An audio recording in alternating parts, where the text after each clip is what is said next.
phonetically understood.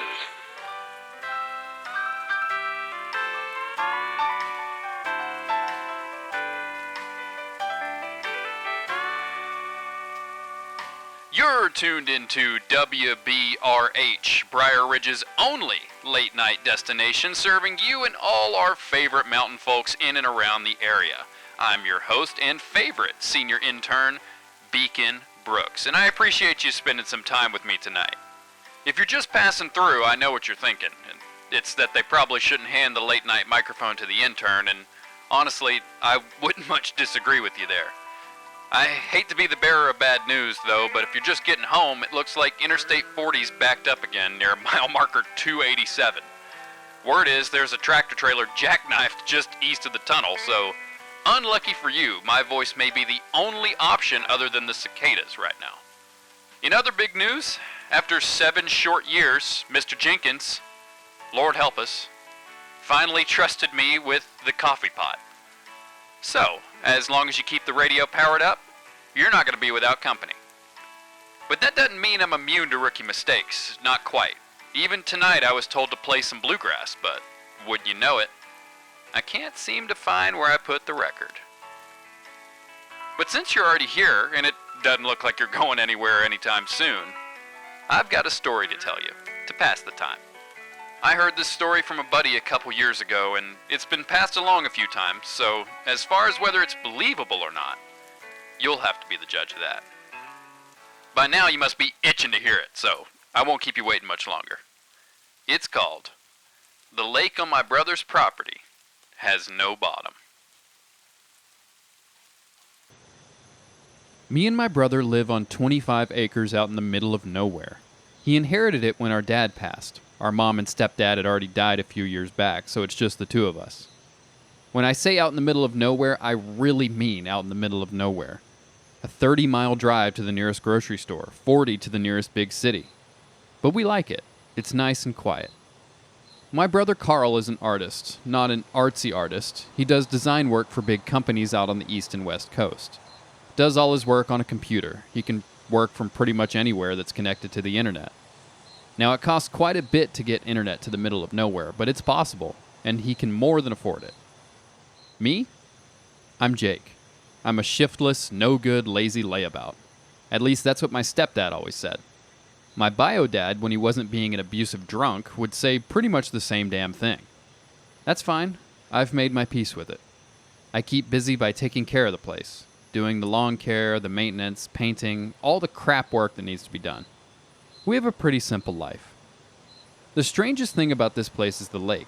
Well, it's actually just a glorified pond. It's about 80 feet across and almost a perfect circle. Sinkhole, I'd guess. It's way out on the edge of the property past the gazebo. Officially, it's known on the maps as Lake 224, but everyone calls it Gaspar's Lake, after some fella that lived here like 100 years ago. The water is unbelievably clear, way more clear than I would have ever expected. And deep. The thing is, I have no idea how deep it is. I heard rumors in town that it's bottomless when we first moved out here, but I paid it no mind. But you really can't see the bottom at all. One summer, I had a fella from the state fish and game department come out and stock the lake with fish. I thought I'd do some fishing that fall, but it just didn't take. Don't know how or why, but come fall, there wasn't a fish to be found. Didn't make any sense. If they died, I'd see them floating, right? Another thing is the light. Sometimes at night I could swear I see a glow come up from the water. I got a nice little setup. I'd sit at the gazebo until late in the evening, grilling bratwurst and sipping cold beer from the cooler. But on the way back, that glow. A color that's just not right, you know? Not bright or anything, you can just barely notice it. But it's there. Anyway, my brother doesn't care about any of that shit. He's got no sense of adventure, no curiosity. He's all about deadlines, meetings, and products. Sometimes he'll fly out from the local airport on a puddle jumper to go see a client and leave me out here for a week or two. You'd never get me on one of those tiny single-engine planes. I kind of get the feeling he's embarrassed of me, but whatever. He flew out to North Carolina, or maybe it was Virginia, 1 week, and I had the place to myself. So I called up Earl. He's my drinking buddy. I I called up Earl and said to him we're going to find out how deep Gaspar's Lake really is. He brought over his John boat and I'd say about 300 feet of half-inch nylon rope. We were going to be real scientific about this. I tied a cinder block to one end and we marked off the rope in 10-foot sections. He backed his truck up to the water and we got the boat in and headed out to the center of the lake and dropped the cinder block over. I figured it'd bottom out at 50 feet or so, but shit, no. That rope just kept flying right on out.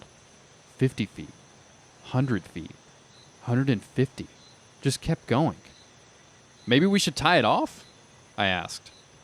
Yeah, that's probably a good idea, he replied.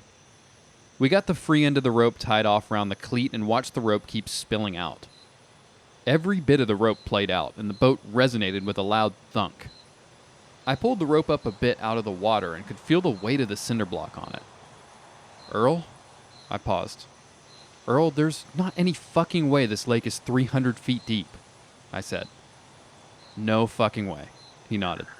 What the actual shit? We've got to get more rope, I said.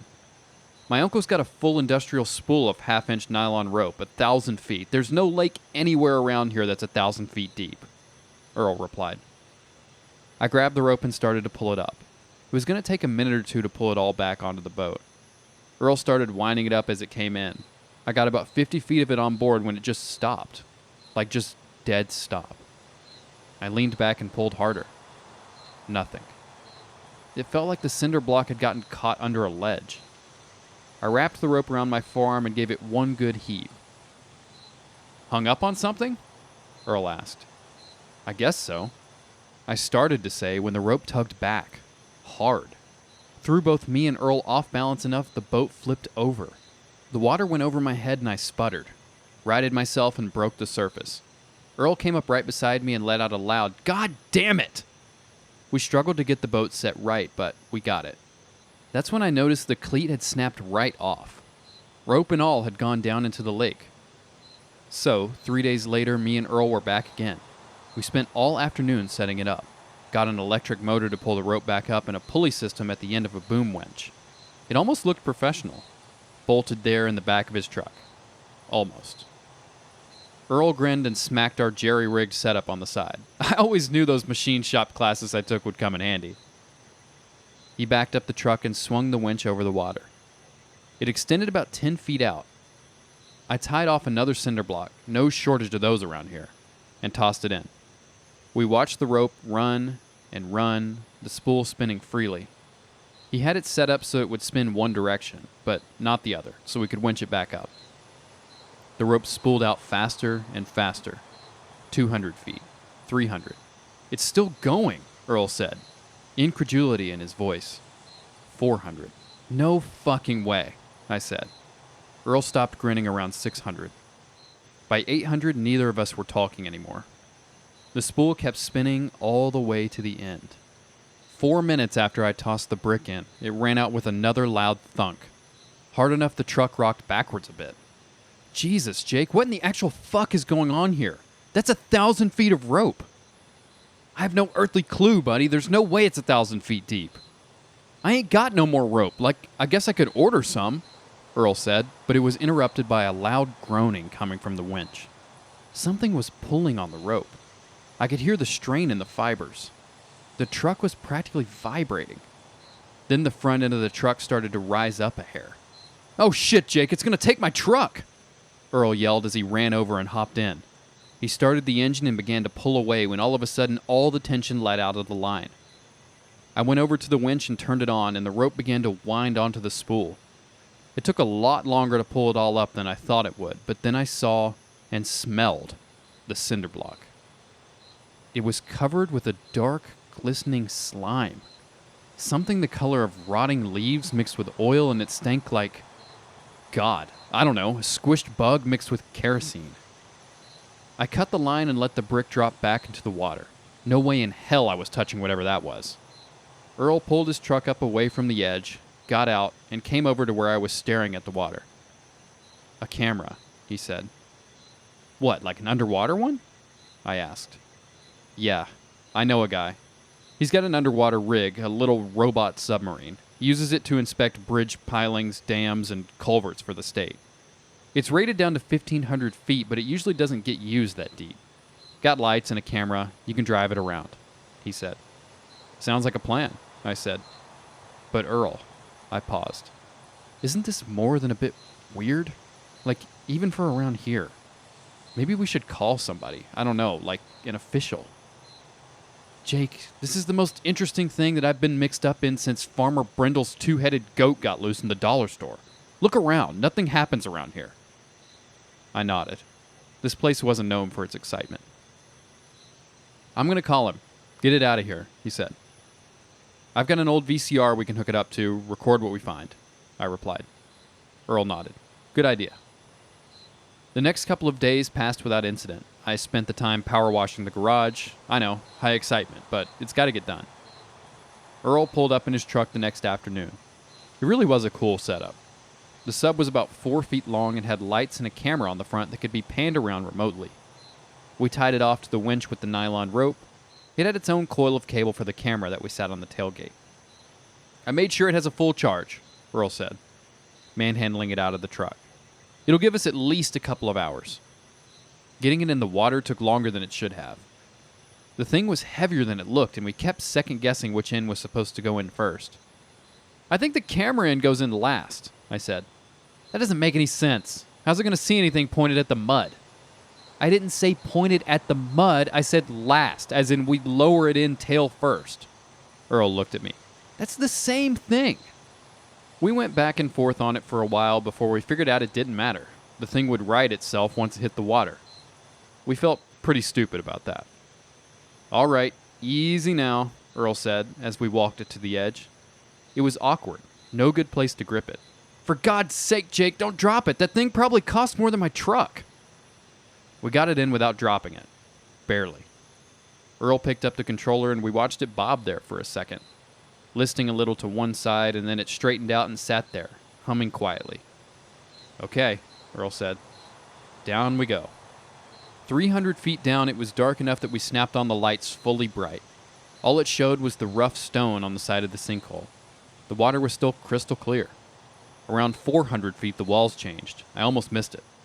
Earl, hold up. Can you go back up a little? He reversed the sub and we both leaned in toward the monitor. The rough pitted limestone we'd been watching for the last 10 minutes had stopped. What replaced it was dark and smooth, almost glassy. That ain't natural, I said. No, he said. Just that. We stayed there a minute, both of us staring at the screen. The sub's light caught the dark surface and threw back a dull reflection. Whatever it was, it went down as far as we could see. Earl's hand was still on the controller. You want me to keep going?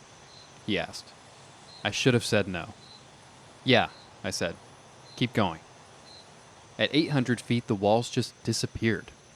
The sub drifted out into open water, and I realized I'd been holding my breath. The sinkhole had been feeding into something else this whole time. A cavern. The sub's lights didn't reach the far walls, didn't reach the bottom. Just open, black water in every direction. And the hole we'd come through sitting in the ceiling like a drain in reverse. Earl? I said. Yeah? He said. Neither of us said anything for a minute. The sub just hung there in the dark. Lights cutting maybe 30 feet in any direction, and then nothing. God, Earl said quietly. I wish I'd brought some beer. I laughed. Couldn't help it, then stopped. Keep going down? I asked. He already was. Can you point the lights down? I asked. Earl adjusted the controller and the sub nosed down slowly.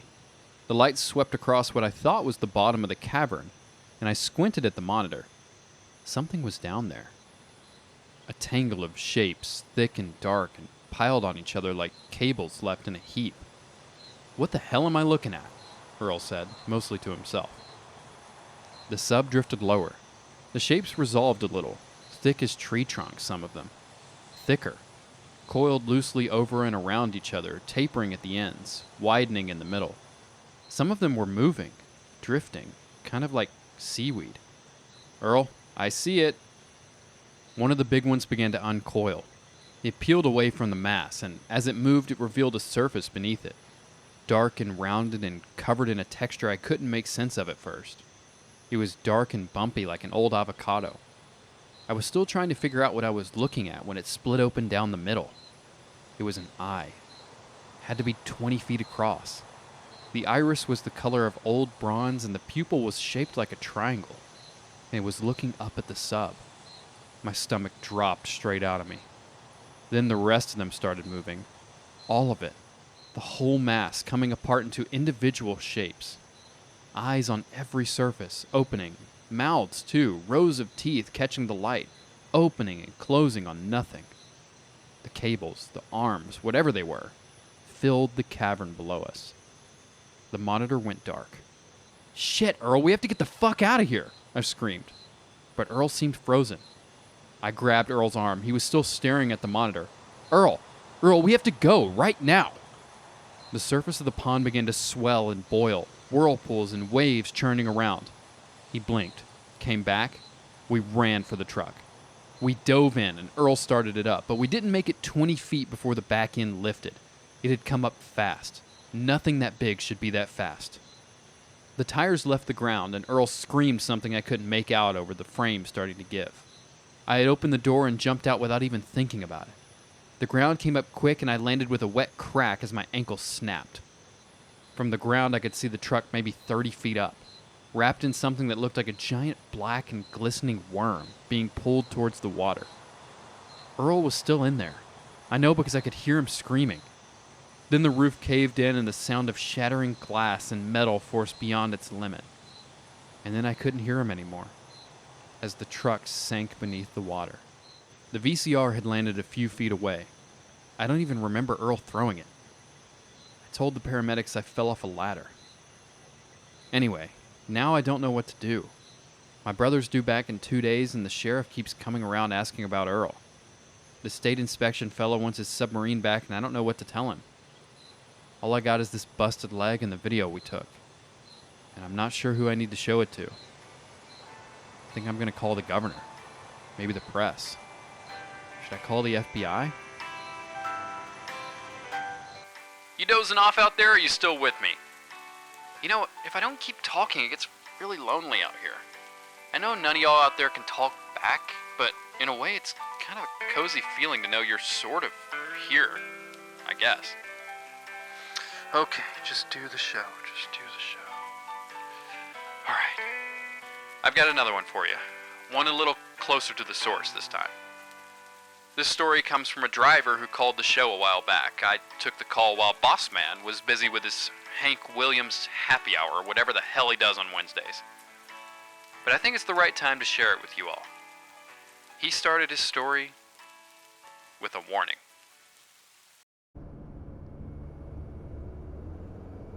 If you ever see a gas station that says, "Last stop for 70 miles, keep driving."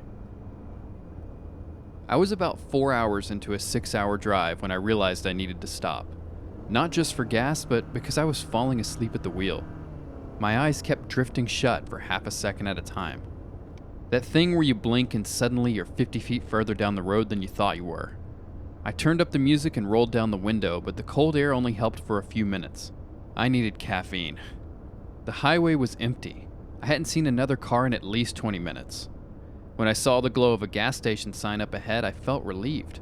It was one of those old independent places, not a chain. The kind that looks like it hasn't been updated since the 80s. A single building with 2 pumps out front and a hand-painted sign that said, "Last stop for 70 miles." I pulled in and parked at the pump. The lot was empty except for a beat-up truck parked around the side of the building. I figured it belonged to whoever was working the night shift. I got out, stretched my legs, and filled my tank. I paid at the pump and headed inside. I should have just gotten back in my car and left, but I needed that coffee, and I needed to use the bathroom, so I walked inside.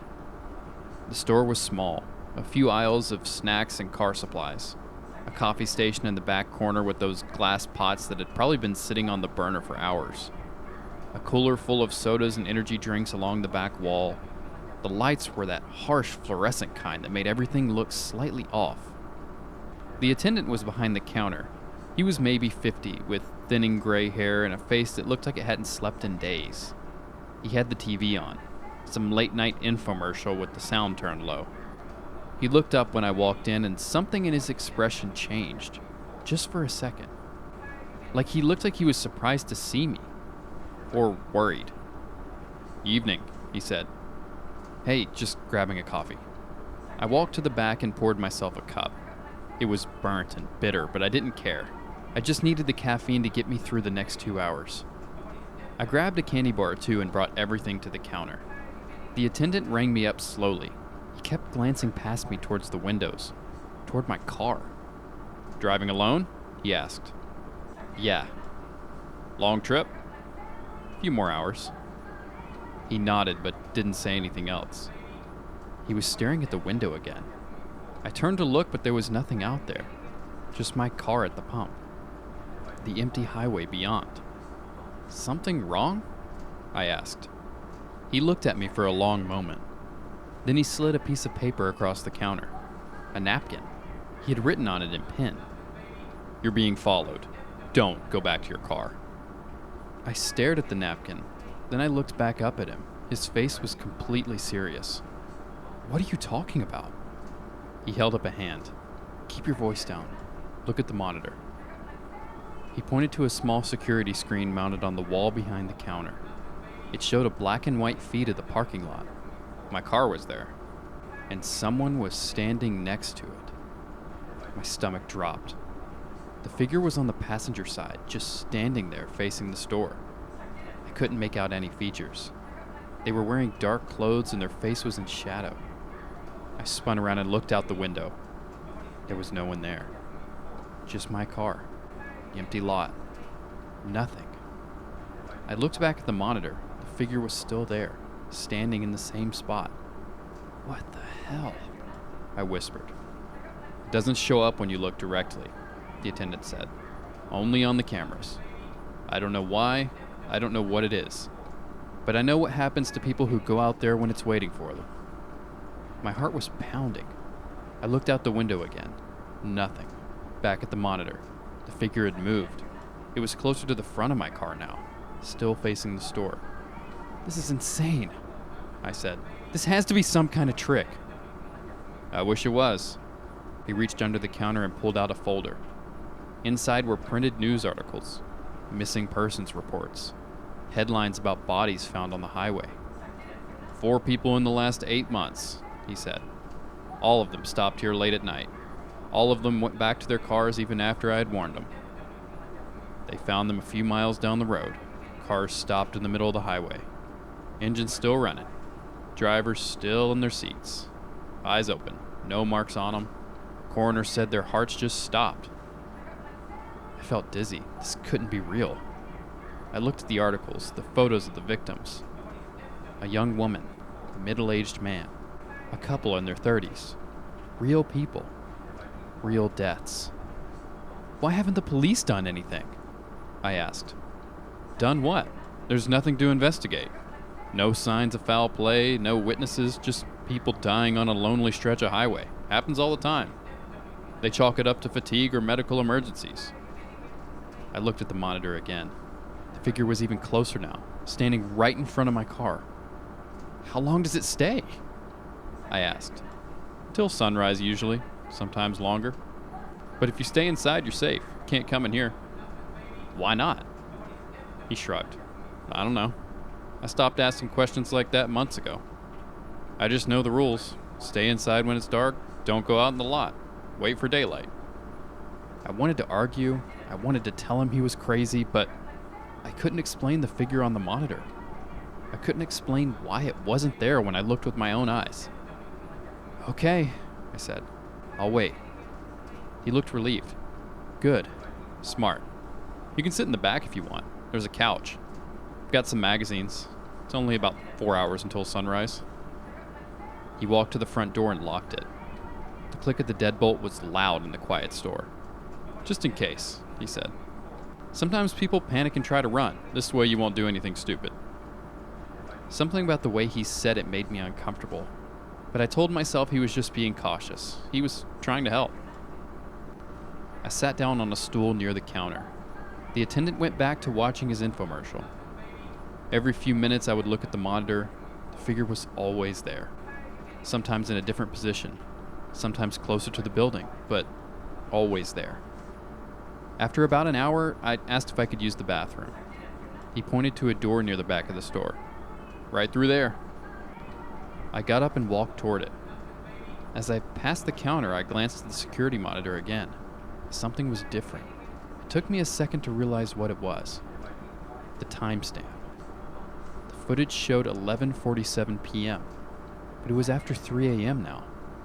I checked my phone when I first came inside. It was definitely past 2. I stopped walking. I looked at the monitor more carefully. The footage wasn't live. It was a loop. The same few minutes playing over and over. My blood went cold. I looked out the window at my car. Really looked this time. There was no one out there. There had never been anyone out there. I kept my voice calm. Hey, what time does that camera say? He didn't answer for a second. When I turned around, he was standing right behind me. You should use the bathroom, he said. His voice was different now, flatter. You've been holding it for a while. The timestamp is wrong, I said. The footage is old. His expression didn't change. He just stared at me with those tired eyes. You saw the articles, he said. You saw what happens to people on this highway. Those could be from anywhere. Anyone could print those out. He took a step toward me. I took a step back. You should stay, he said. It's not safe out there. I looked at the door, locked. The deadbolt needed a key from this side. Where's the key? I asked. I can't let you leave. Not until morning, for your own safety. I backed up further. My hand found the door handle to the back room. I pushed it open and stepped through. It wasn't a break room. It was a storage space, dim light from a single bulb. Shelves lined the walls, and on the shelves were boxes. Dozens of them, each one labeled with a date. I opened the nearest one. Inside was a wallet, a phone with a cracked screen, a set of car keys, a driver's license.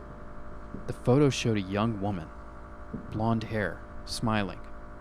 I recognized her face from the articles. I opened another box. Different items, different license. The middle-aged man.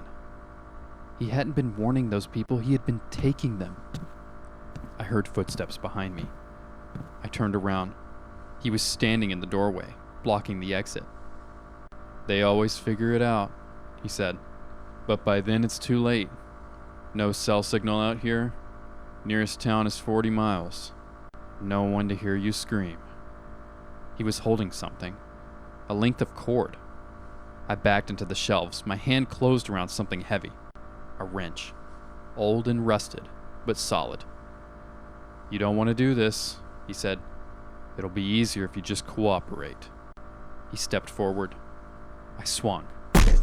The wrench connected with the side of his head. He staggered sideways and hit the wall. I didn't wait to see if he went down. I ran past him through the doorway into the main store. The front door was still locked. I grabbed a stool from the counter and swung it at the glass window. It cracked but didn't break. I swung again. Again. I could hear him behind me, getting up, cursing. The third swing went through. I knocked out the remaining glass with the stool and climbed through the window frame. Shards cut my arms and legs, but I didn't care. I dropped onto the pavement outside and ran for my car. My keys were still in my pocket. My phone was still in the cup holder where I left it. I got in and started the engine. In the rearview mirror, I saw him stumbling out through the broken window. I floored it. I drove for an hour without stopping. When I finally pulled over at a rest stop, my hands were shaking so badly I could barely hold my phone. I'm sitting in my car now, doors locked, engine running. I called 911. They're sending someone to the gas station. They told me to stay where I am and wait for an officer to come take my statement. I keep checking my mirrors. I keep expecting to see headlights behind me. The sun is coming up now. I can see the sky turning gray on the horizon. I should feel relieved, but I don't. Because when I climbed through that window, when I ran to my car and looked back at the store, I saw the security monitor through the broken glass. The figure was still on the screen, standing in the lot. But it wasn't by my car anymore. It was standing exactly where I had been standing when I broke the window. I don't know what he had playing on that monitor. I don't know if it was really a loop or something else entirely. I don't know if he made it up all to scare people into staying or if there was some truth buried under the lies. All I know is that I'm never driving this highway again. And if you ever see a gas station sign that says last stop for 70 miles, keep driving. Whatever's waiting there, you don't want to find out.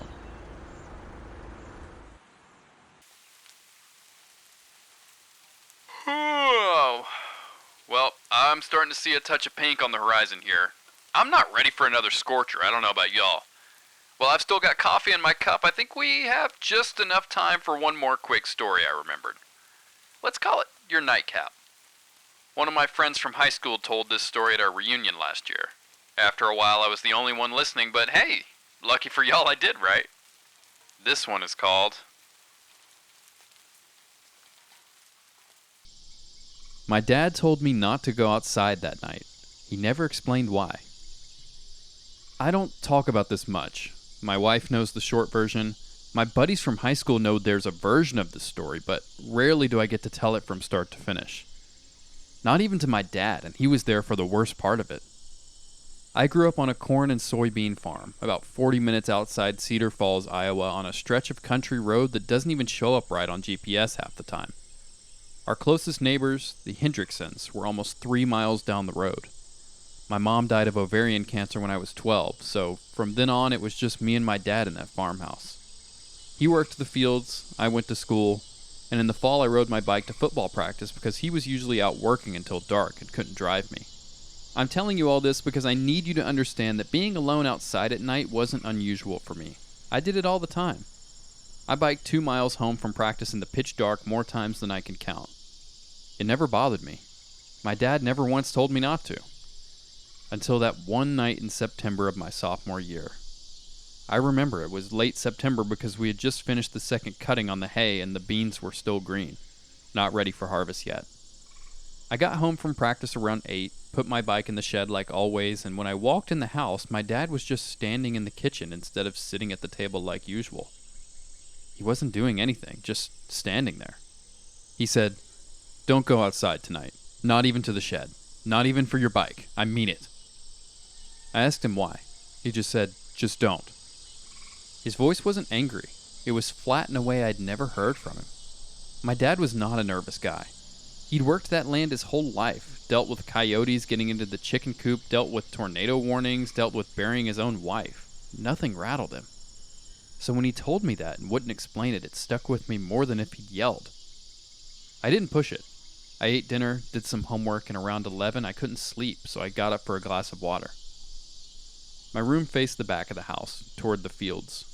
We had 4 sodium floodlights on poles out there, the kind that buzz a little and throw this orange-yellow light in patches.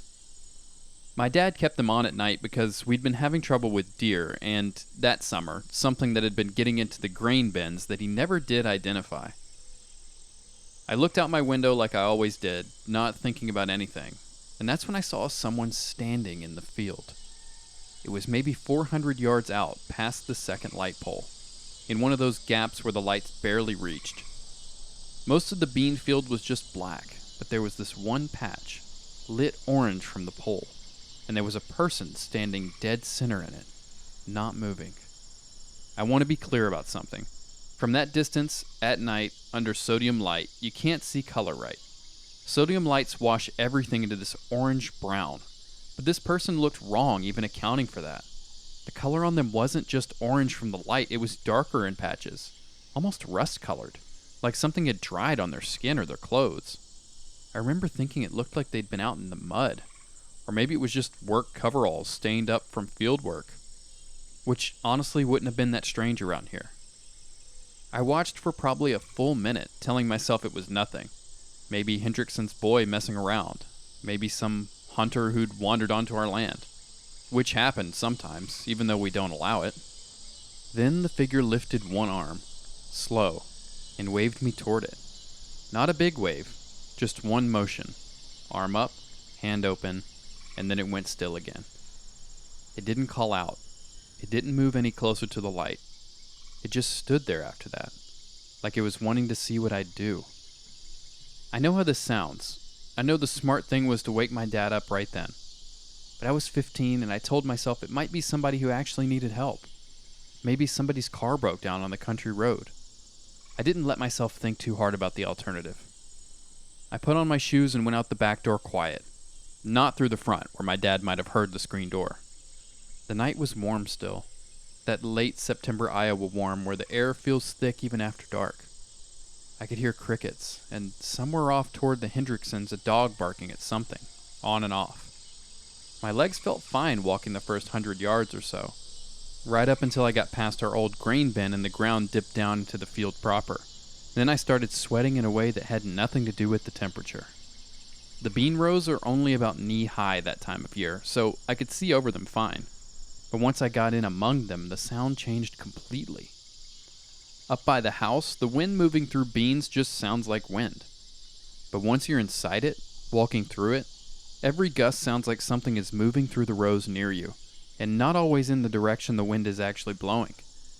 I kept stopping because I'd hear a rustle off to my left, and then a second later one off to my right. Closer than it should have been able to get that fast. I told myself it was rabbits. We have plenty of rabbits in that field. I still tell myself that.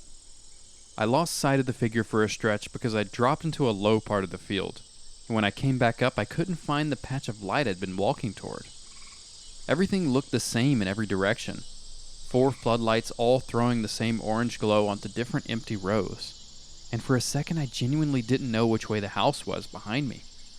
I kept walking anyway. I don't know why. My legs just carried me forward like they'd already decided something my head hadn't agreed to yet. And then, without me really understanding how, I was standing right where the figure had been. There was nobody there. Just an empty patch of bean rows and one of those strange circular flattened spots in the dirt. Like the plants had been pressed down and stayed that way.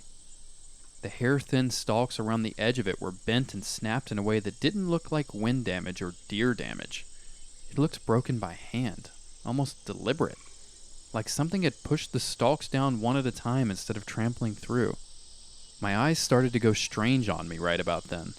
Not blurry like I was going to cry, more like the edges of everything got soft, the way things look right before you fall asleep sitting up. I remember thinking that was wrong, that I should have been more scared than I was, and not being able to make myself feel it the way I should have. That's when a hand landed on my shoulder from behind, like it was trying to pull me backward. I spun around fast, and my dad was standing right there. The second I saw his flashlight beam swing across my face, it was like something let go of me. I came back to myself all at once, the way you do when you wake up out of a dream you didn't know you were having. He didn't yell.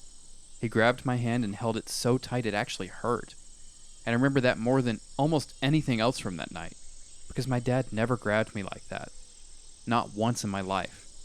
Not even when I was little and about to run into the road. He didn't say much. Just told me, quiet, that he told me not to come out here. I looked back toward the flattened circle before he pulled me away. There was a stone sitting right in the middle of it, wedged down between the broken stalks. It was smooth, almost polished, like something you'd find in a riverbed, except we don't have a river anywhere near that field. Never have. It was a dark red, and the red wasn't just on the stone. It looked like it had bled out a little from the edges into the dirt, like the color belonged to more than just the rock itself. I bent down without really thinking about it, reaching for the stone, and my dad yanked my hand back so hard I nearly lost my footing. He didn't explain. He just started walking, straight toward the house, fast, not looking left or right, not looking behind us even once.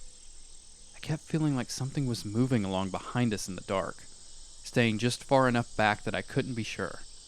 I think my dad felt it too because he didn't slow down until we were through the back door and he'd thrown the deadbolt. Once we were inside, I asked him what that was. He told me again in that same heavy voice that he'd said not to go out there. He wasn't angry. I could hear something else in it, something closer to fear. Like he was more scared of what almost happened to me than he was of whatever was actually out there. I asked him 2 or 3 more times over the next few days. He never gave me a real answer. That night, neither of us slept. I know because I could hear him in the kitchen at 2 in the morning and again at 4. I'd never heard him up like that. Not even the week my mom died. The next morning, walking to catch the bus, I ran into Mr. Hendrickson at the end of our driveway. He didn't waste time on hello. He just asked me straight out why there'd been screaming coming from our place the night before. I told him it was probably an animal. I could see in his face he didn't believe that for a second, but didn't push it either. A few days after that, maybe 3, I don't remember exactly, I woke up early and heard my dad's voice out by the gate, talking to someone I didn't recognize. He was telling the man he wanted to sell the property. All of it. The house and the land both. He didn't want me hearing it because the second I stepped outside, he stopped talking mid-sentence. I asked him about it later that day.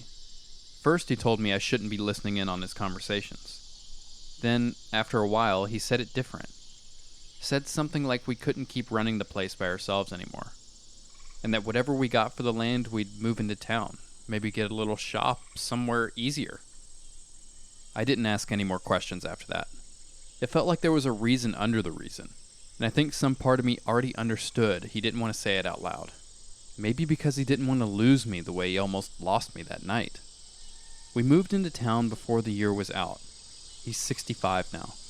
I don't bring up that night with him anymore, because the last few times I tried, he just said he doesn't remember it clearly. I know that's not true. I never believe that's true. I still wonder what that was, standing out there in the light. I wonder if my father saw it too, the same way I did. Or if he only knew enough to be afraid of it. And I wonder, more than anything, what would have happened if I had picked up that stone before he got to me? Or if he'd been 30 seconds slower walking out that back door? Some nights it still gets to me, thinking about it. I don't have an answer. I don't think I ever will.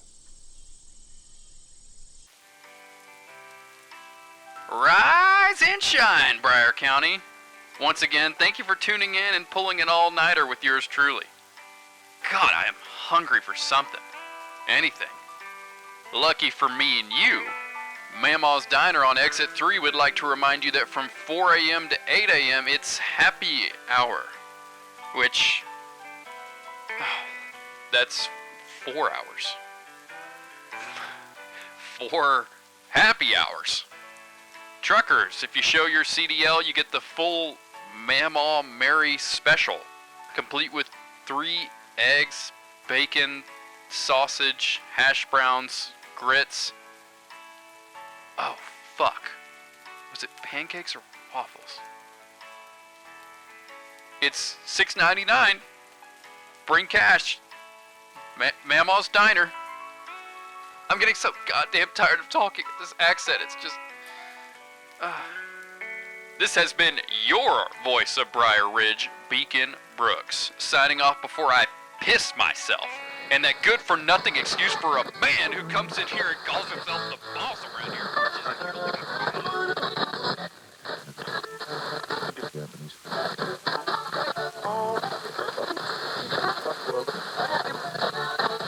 That's you.